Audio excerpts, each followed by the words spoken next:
Gigi here, and this is Let's Build. If this is your first time, I build a Lego set timed to different media and talk about the facts concerning the topic of the build. Today's build is the Lego Art Hokusai The Great Wave versus Okamiden. All footage I'm using is for science, educational, and research purposes. My content is transformative and protected under fair use. All footage is time-lapse with commentary. I apologize in advance for pronouncing names and or places incorrectly. Forgive my voice, this is week 7 with braces. Last week I had 2 guards for the braces in my mouth, which made it more difficult to speak. So I'll be removing the upper guard for the foreseeable future. Spoilers ahead, you've been warned. Specifications of the Lego set. Lovers of art and classic paintings will adore this incredible Lego art building set for adults. You can create a Lego replica of one of the art world's most iconic works, Hokusai's The Great Wave. During the immersive building process, you can completely relax and indulge in some creative joy and genuine mindfulness. Display your artistic passion. Recreate Hokusai's The Great Wave with layers of Lego bricks to produce a famously bold and dramatic dimensional piece of art. As you build your own premium home decor, scan the QR code and listen to a soundtrack with content tailor-made to enhance your project. Finish the artwork with a decorative tile featuring Hokusai's signature and proudly display on your wall. Relaxing Lego sets for adults. Lego art sets give adults the chance to enjoy an immersive building project that can also provide a sense of peace and relaxation. They can choose from a brilliant and innovative range of sets celebrating icons from the worlds of art, music, and cinema. Each piece of wall art can be shown off either at home or in the office. Stunning display item. A 1,810-piece Lego hobby project for adults featuring 6 canvas plates, 2 hanger elements, a brick separator, and decorative tile with Hokusai's signature. Gift for artists. This Lego art set measures over 15.5 inches high and 20.5 inches wide, and makes a popular gift for anyone with a passion for famous art. This tribute to Hokusai's The Great Wave comes with a premium booklet with details about his art and instructions to guide you through the building process. Katsushika Hokusai, from 1760 to 1849. Born in Edo, Tokyo, Katsushika Hokusai grew up under samurai rule. With Japan's borders closed, foreign travel and influences were forbidden, but a prosperous merchant class had both desire and the means to travel within Japan and enjoy creative pleasures, theater, and art. Hokusai started painting and drawing as a young child and later learned woodblock printing, a popular technique for mass-producing affordable art posters known as ukiyo-e, pictures of the floating world. Hokusai's woodblock art would reach far beyond his time and borders. He changed his name at least 30 times and is still affectionately known as the godfather of manga. Personal losses, illness, and even being struck by lightning only refueled his creative determination. From portraits of kabuki actors and celebrities to working people and landscapes, his artistic expressions and techniques kept evolving with humor and imagination. Over 7 decades, he produced more than 30,000 works of art, among them the 36 views of Mount Fuji, and inspired generations of artists to come. From woodblocks to Lego tiles. The 36 Views of Mount Fuji is a series of 36 prints all showing Mount Fuji in different perspectives, from beaches, lakes, villages, fields, and, in the Great Wave, from the sea. Hokusai's publisher commissioned the series as souvenir prints for pilgrims and tourists visiting Mount Fuji. The Great Wave eventually made its way across oceans and became one of the world's most recognized and influential works of art. Over 8,000 copies were printed from the original woodblocks, and it has been reprinted, reimagined, and interpreted countless times ever since. Hokusai loved to experiment with his art all his life. What if we could reimagine his work and the woodblock printing process with layers of colorful Lego plates and tiles? When we set out to design a delicate and respectful tribute to Hokusai's masterpiece, we wanted to embrace his love of nature and color. We hope you'll find joy in the details, lightness and textures, and discover new dimensions in Hokusai's compelling composition. Build and display. Sort your bricks into bowls, follow the easy step-by-step guide, and watch your great wave rise above Mount Fuji as your artwork progresses. Feel the sea spray, hear the call of seagulls, and find a moment of calm with this creative, dimensional art piece in your hands and on display. The Great Wave off of Kanagawa is a woodblock print by the Japanese ukiyo-e artist Hokusai, created in late 1831 during the Edo period of Japanese history. The print depicts three boats moving through a storm-tossed sea, with a large cresting wave forming a spiral in the center over the boats and Mount Fuji in the background. The print is Hokusai's best-known work of art, and the first in his series 36 Views of Mount Fuji, in which the use of Prussian blue revolutionized Japanese prints. The composition of The Great Wave is a synthesis of traditional Japanese prints and use of graphical perspective developed in Europe, and earned him immediate success in Japan and later in Europe, where Hokusai's art inspired works by the Impressionists. Several museums throughout the world hold copies of The Great Wave, many of which came from the 19th century private collections of Japanese prints. Only about 100 prints, in varying conditions, are thought to have survived into the 21st century. The Great Wave off of Kanagawa has been described as possibly the most reproduced image in the history of all art, as well as being a contender for the most famous artwork in Japanese history. This woodblock print has influenced several Western artists and musicians, including Claude Debussy, Vincent van Gogh, and Claude Monet.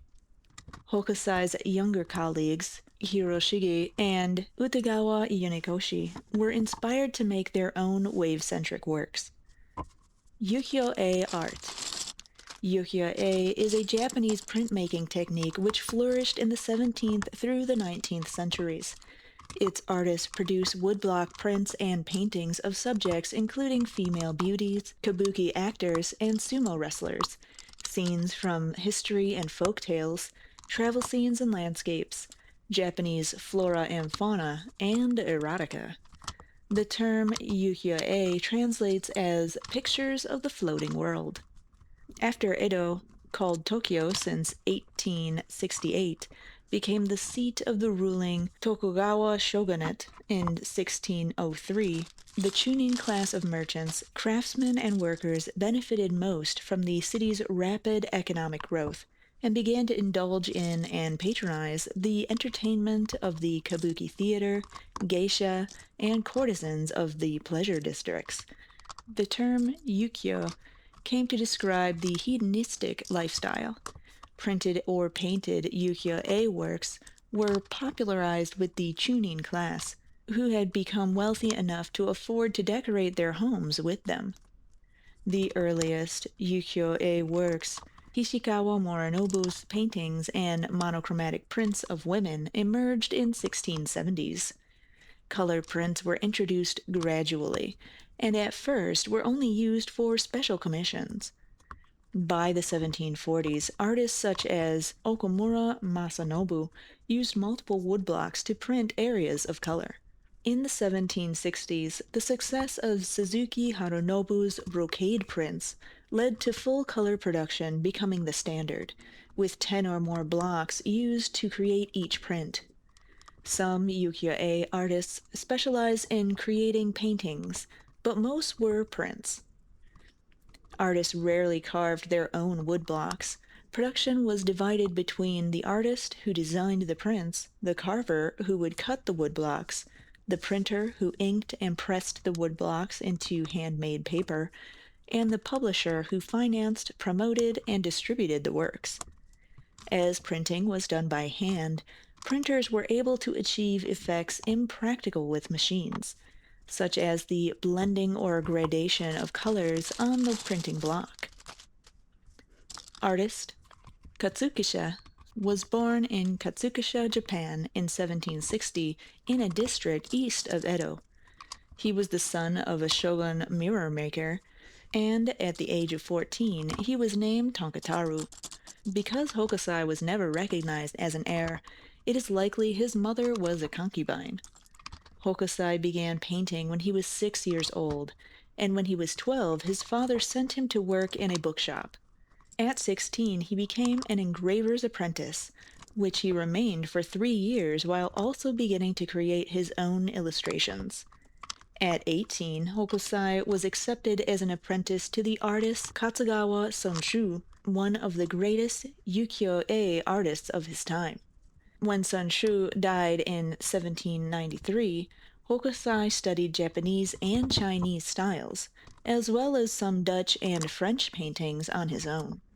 In 1800, he published Famous Views of the Eastern Capital and 8 Views of Edo, and began to accept trainees. During this period, he began to use the name Hokusai. During his life, he would use more than 30 pseudonyms.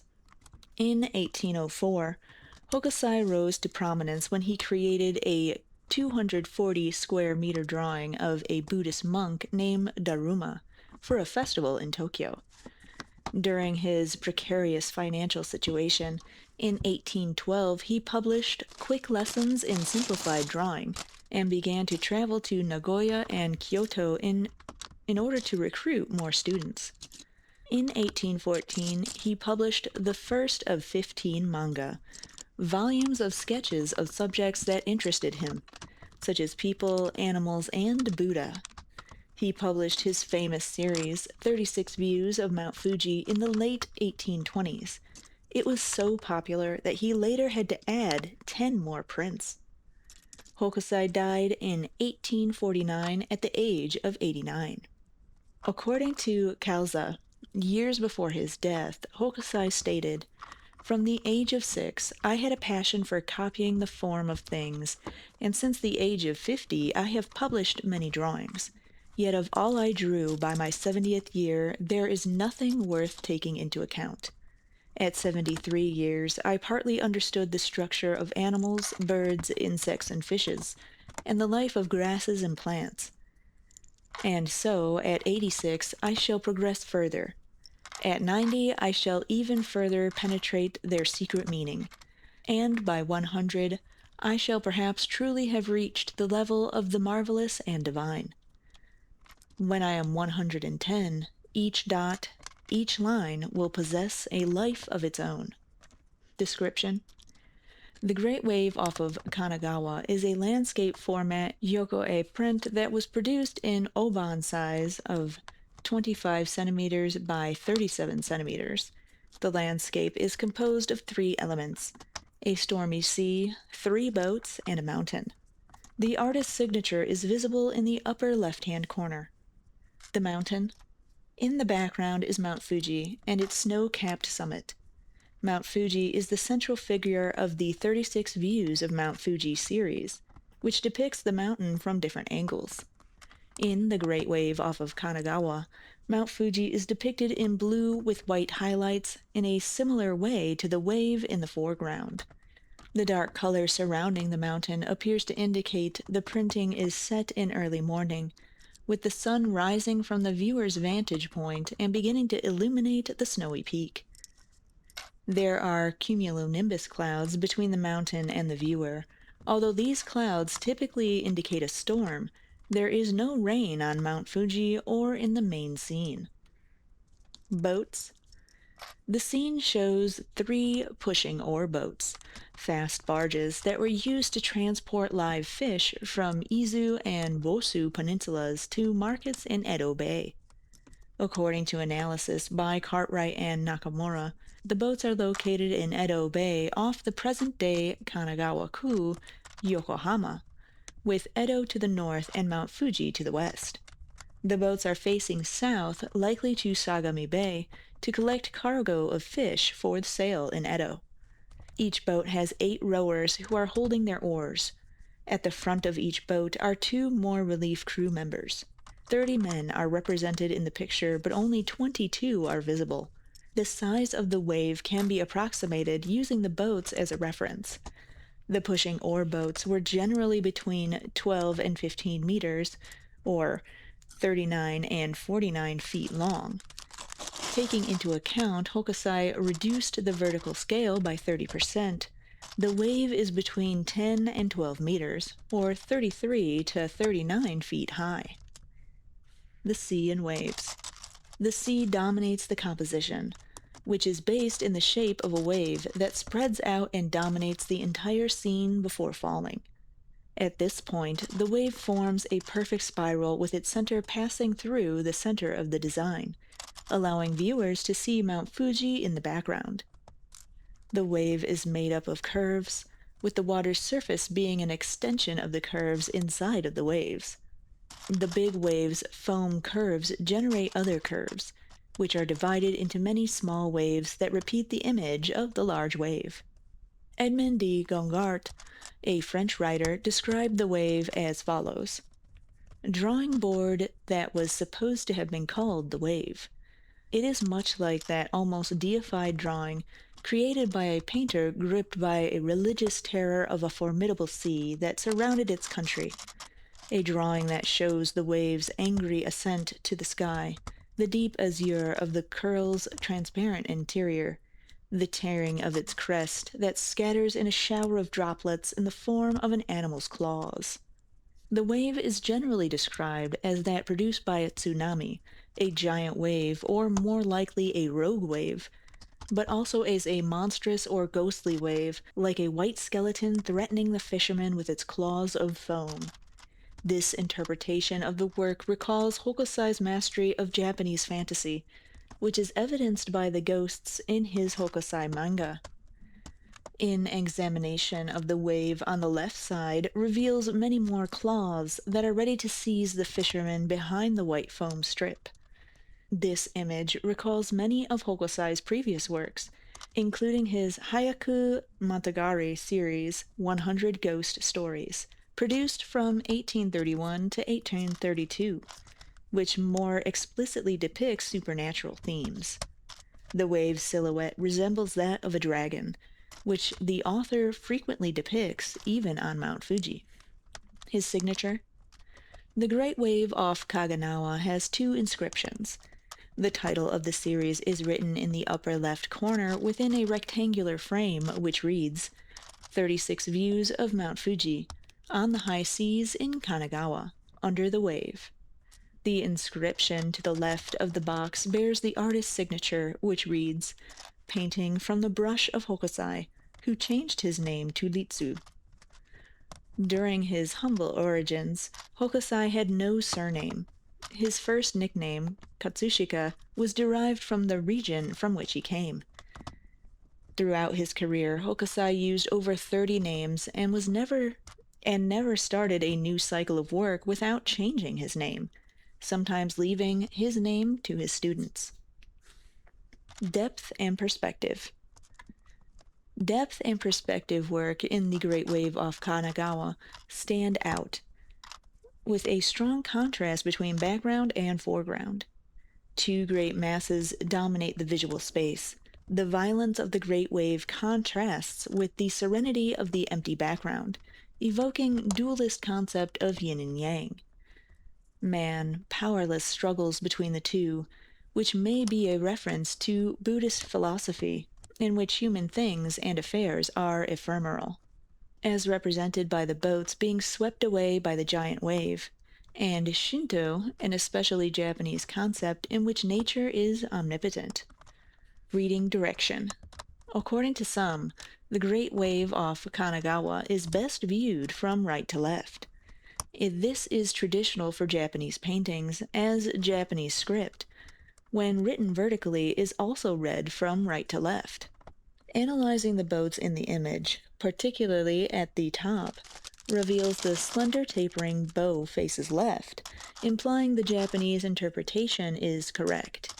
The boat's appearances can also be analyzed in Hokusai's print Soshu Choshi from the series Oceans of Wisdom, in which the boat moves against the current in a rightward direction, as shown by the boat's wake. Creation. Hokusai faced numerous challenges during the composition of The Great Wave off Kanagawa.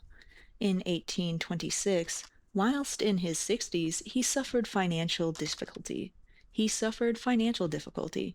in 1827 apparently suffered a serious health problem. His wife died the following year, and in 1829 he had to rescue his grandson from financial problems, a situation that pushed Hokusai into poverty. Despite sending his grandson to the countryside with his father in 1830, the financial ramifications continued for several years, during which time he was working on 36 views of Mount Fuji. Cartwright and Nakamura interpret Hokusai's tribulations as the source of the series' powerful and innovative imagery. Hokusai's goal for the series appears to have been depicting the contrast between the sacred Mount Fuji and secular life. After several years of work and other drawings, Hokusai arrived at the final design for the Great Wave off Kanagawa in late 1831. Two similar works from around 30 years before the publication of the Great Wave can be considered forerunners: Kanagawa Oki, Honmoku no Zu, and Oshikuri Hato Tsutsen no Zu, both of which depict a sailing boat in the former and a rowing boat in the latter, in the midst of a storm at the base of a great wave that threatens to engulf them. The Great Wave off Kanagawa demonstrates Hokusai's drawing skill. In print, though simple in appearance to the viewer, is the result of a lengthy process of methodical reflection. Hokusai established the foundations of this method in his 1812 book Quick Lessons in Simplified Drawing, in which he explains that any object can be drawn using the relationship between the circle and the square. The book consists of showing the technique of drawing using only a ruler and a compass. This method starts with a line in the most naturally obtained proportion. He continues the book's preface: all forms have their own dimensions which we must respect. It must not be forgotten that such things belong to a universe whose harmony we must not break.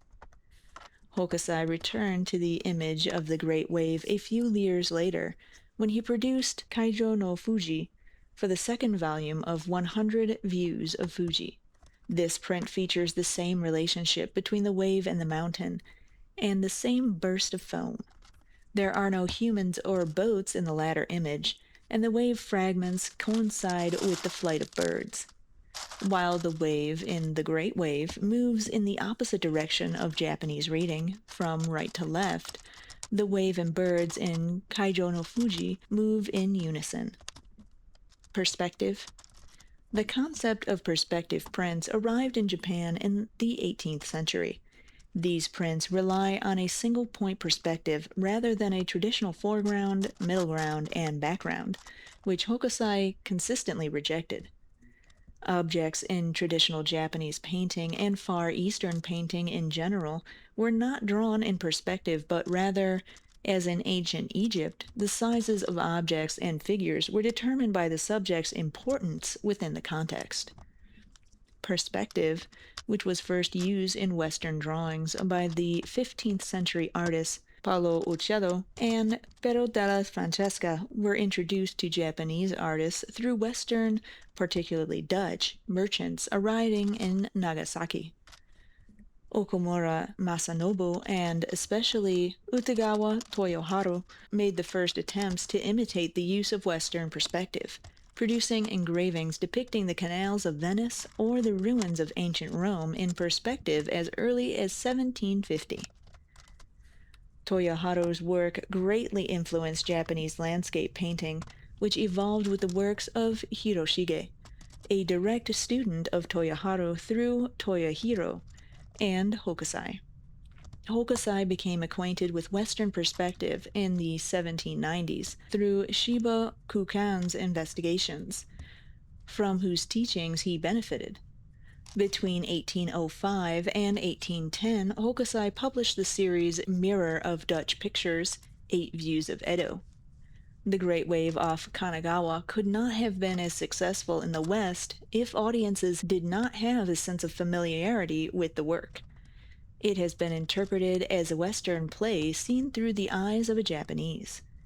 According to Richard Lane, Western students seeing Japanese prints almost invariably settle upon these two late masters, Hokusai and Hiroshige, as representing the pinnacle of Japanese art, little realizing that part of what they admire is hidden kinship they feel to their own Western traditions.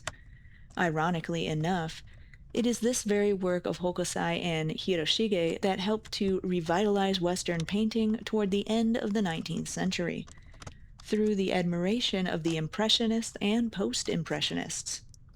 The Blue Revolution. During 1830s, Hokusai's prints underwent a blue revolution, in which he made extensive use of the dark blue pigment Prussian blue. He used this shade of blue, which was resistant to fading, for the Great Wave off Kanagawa with indigo, the delicate, quickly fading shade of blue that was commonly used in ukiyo-e works at the time. Prussian blue, also known in Japanese at the time as Berlin indigo, was imported from Holland beginning in 1820, and was extensively used by Hiroshige and Hokusai after its arrival in Japan in large quantities in 1829. The first 10 prints of the series, including The Great Wave off Kanagawa, were among the first Japanese prints to feature Prussian blue, which was most likely suggested to the publisher in 1830. This innovation was an immediate success. In early January 1831, Hokusai's publisher, Nishimuraya Yohachi, widely advertised the innovation. The following year published the next 10 prints in the 36 Views of Mount Fuji series, and unique for the predominantly blue Azure style, with Kajikazawa in Kai Province being a notable example. In addition to the extensive use of Prussian blue, the outlines on these 10 supplementary prints, collectively known as Fuji Seen from Behind, are Sumi black with India ink. Prints in the world. About 1,000 copies of The Great Wave off Kanagawa were initially printed, resulting in wear in later editions of print copies.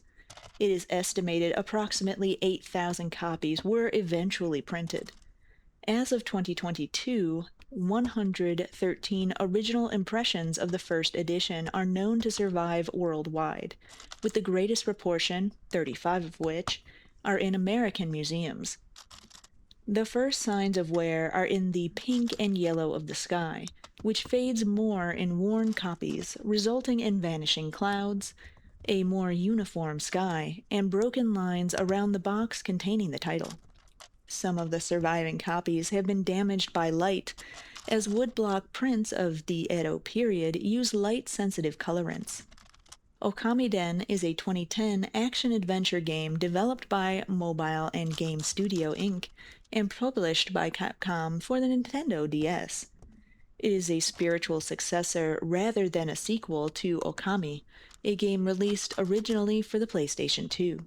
Okamiden was designed by Kumiyomi Matsushita, the director of the Wii port of Okami, and Motohide Ishiro, producer of Ace Attorney's Investigations, Miles Edgeworth, and Onimusha 2, Samurai's Destiny.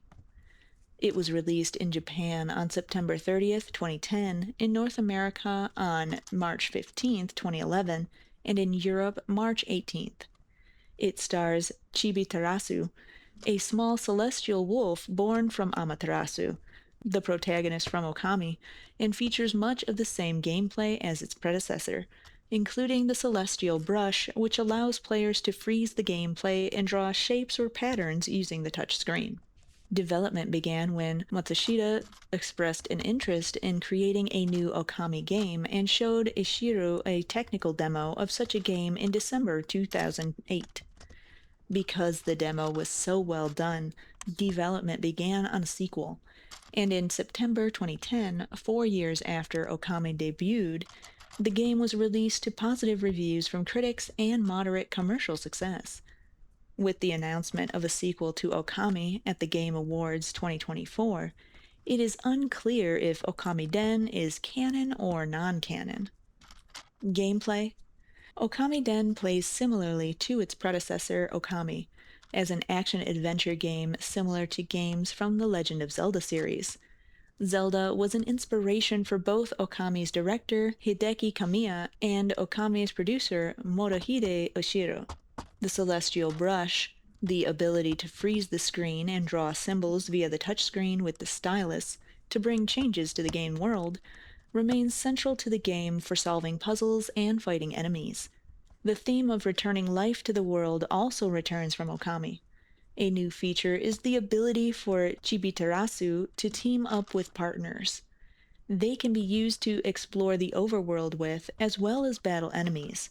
The new guidance technique, also known as Shirabi or Courage Brush by Diamond Fate of Wired, may be used to move Chibitarasu's partner independently across areas Chibitarasu cannot cross.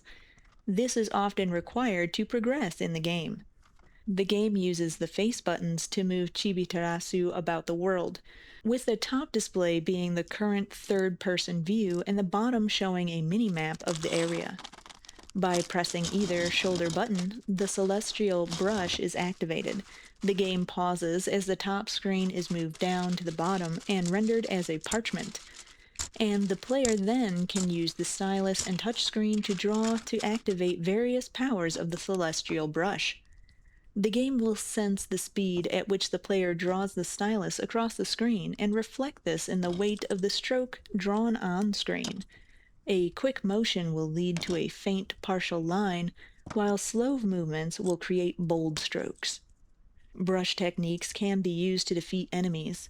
Many enemies are weak to one specific brush technique, and by defeating the enemy in this manner, the player can earn rare items that help to upgrade Chibitarasu's power.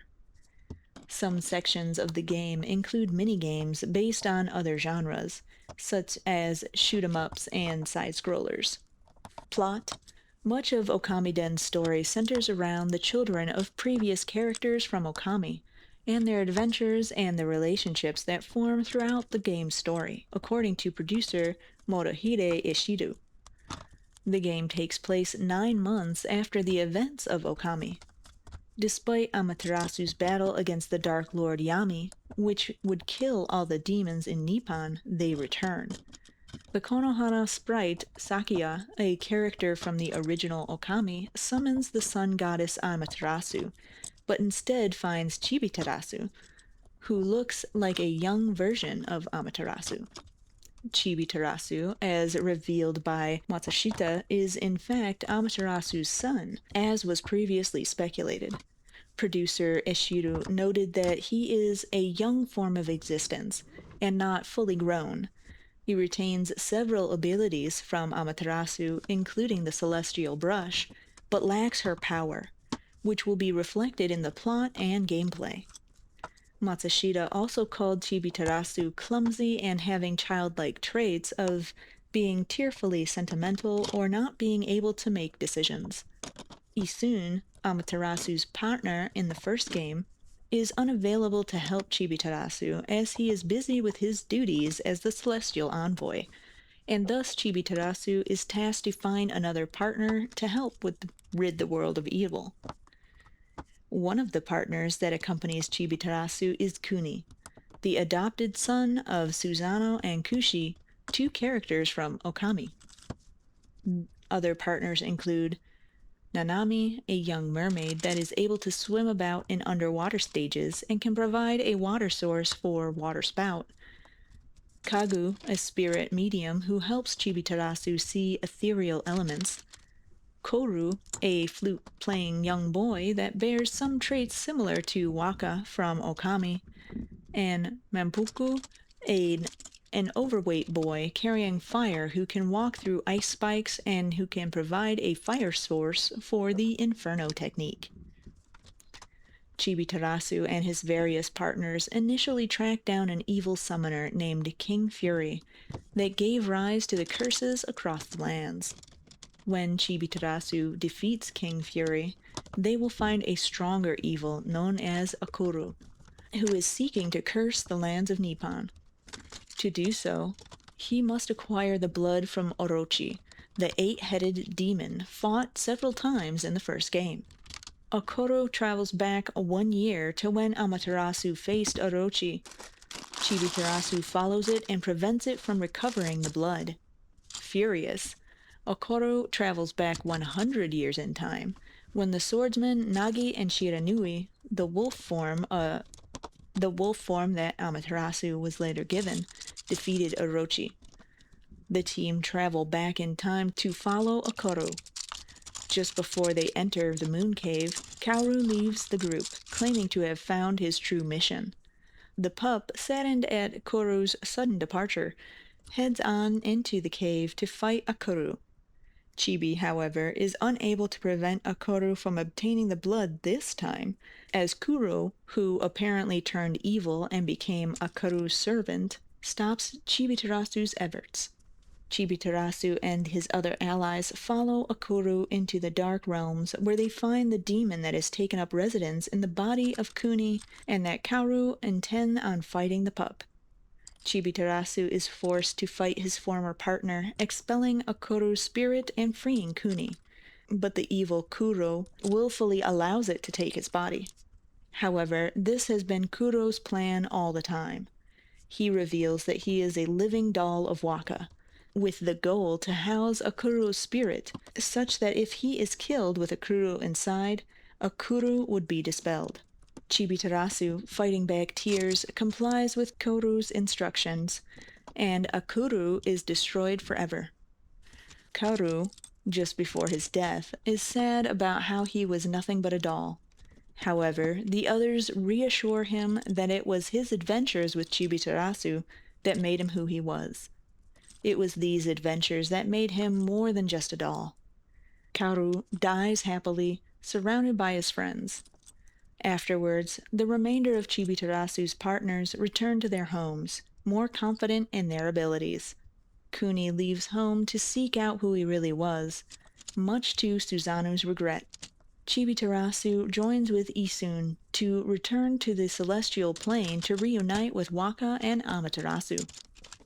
Other characters from Okami return, including Isun, Mr. and Mrs. Orange, and Sakuya.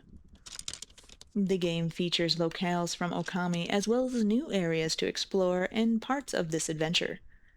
Chibitarasu gains celestial brush power similar to those from Okami, but instead of finding the celestial brush gods hidden in the constellations, the player will have to travel to where the brush gods have chosen to rest, and acquire the skills from the gods' children.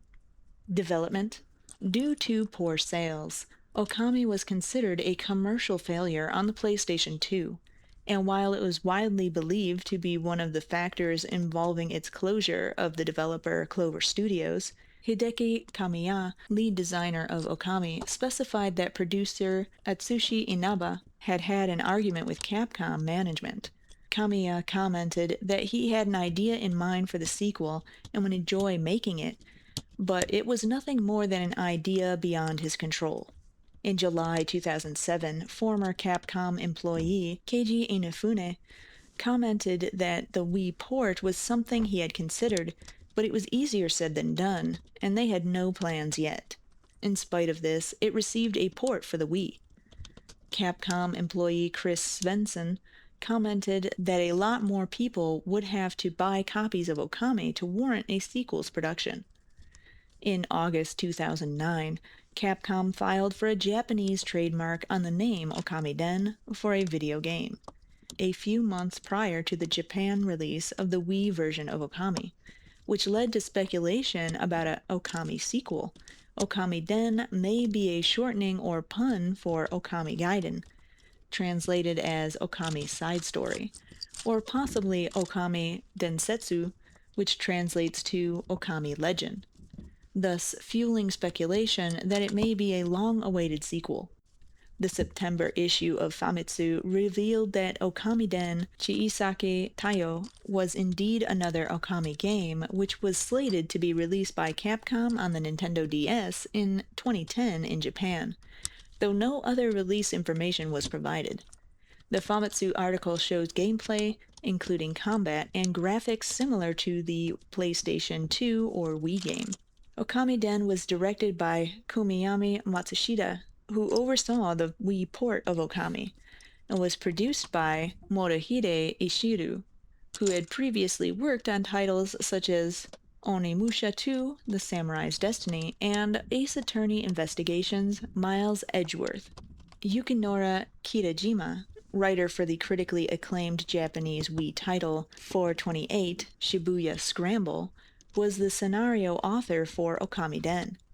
In December 2008, Matsushita, who had a strong desire to create a sequel to Okami, led a small team to develop an advanced prototype. Matsushita showed his demonstration to Ishiru and expressed his desire to go forward on the project, and the project was greenlit.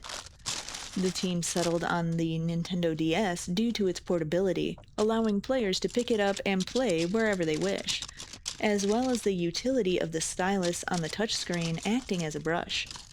Ishiro stated that the staff involved with this game has a real clear understanding of what was fun about the original Okami. They have a good understanding of what was important about the visual style and what aspects they need when making this new version so it would transfer well. The work Clover did was amazing. They were really talented people, and I think our staff now is motivated to make a game that lives up to the reputation of the previous Okami. Ishiro further commented that he considered Okamiden more of a successor to Okami than a sequel, desiring to build upon the world for a franchise on the Nintendo DS platform. While Okamiden is a DS title, Ishiro had considered to expand subsequent games to work with the Nintendo 3DS based on the game's reception. Similarly, Ishiro had not ruled out a high-definition version on a modern console, or a version for the iPhone or similar touchscreen devices, depending on the response to Okamiden. Several changes were made to the basic elements of Okami to make Okamiden suitable for the Nintendo DS. With fewer controls on the DS unit, the player only controls the movement of the characters in the game, with the camera set in an on-rails manner to make sure the player was focused on the right areas to head toward. One change made from Okami was the simplification of the combat system, a factor that some players had found difficult. Okamiden reduces the melee weapon attack features down to a single button, but the celestial brush can still be used alongside this for complex strategy. While the developers could have removed the melee attacks completely, allowing for the player to defeat enemies with the celestial brush alone, they felt that the lack of melee attacks slowed down the game, instead opting for the players to melee and then finish off foes with a celestial brush flourish. The idea of partners and using the stylus to guide them came about through the intention of having puzzles in the game that incorporated the use of the DS touchscreen. While there were significantly more celestial brush strokes and puzzles the team wished to add, they left these out in the final version, feeling that they had added too much padding to the game. The number of polygons and resolution of the artwork was prohibitively limited on the DS version, challenging the artist to convey similar imagery and emotions that were in the first game. The game was originally going to feature Amaterasu, the protagonist goddess wolf character from Okami.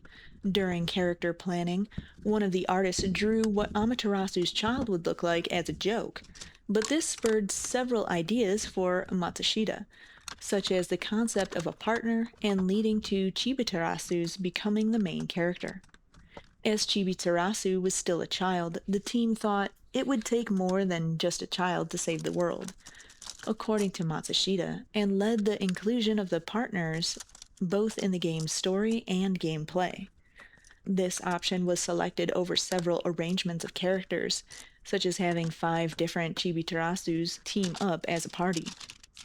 Using a story taken from a child's point of view as they explore and learn new things made the game much easier to visualize, and incidentally fell in line with the core demographic of Nintendo handheld devices.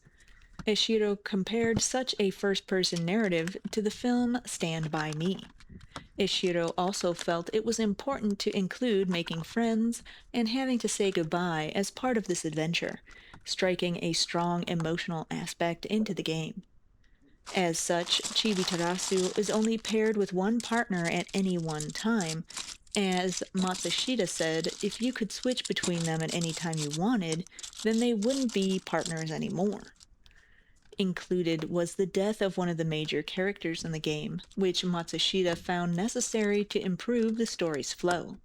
The developers had looked to Okami and noted while characters also died there, they did not have any emotional attachments for the player. There was a resistance in the development team toward the idea of a major character dying permanently in Okamiden, but it was ultimately decided it would improve the story. The game takes place 9 months after the events of Okami, which posed story problems for Yukinori Kitajima, Okamiden's main scriptwriter. The team originally intended to take the game several years into the future, but found by keeping a closer time frame things would not change as much from the previous game, giving a familiar feeling to those who had played Okami. Kitajima had to create a rationale for some events, such as why no characters remembered the end of Okami, or why Suzanu's son, Kuni, is a young boy although he did not exist during the timeline of Okami.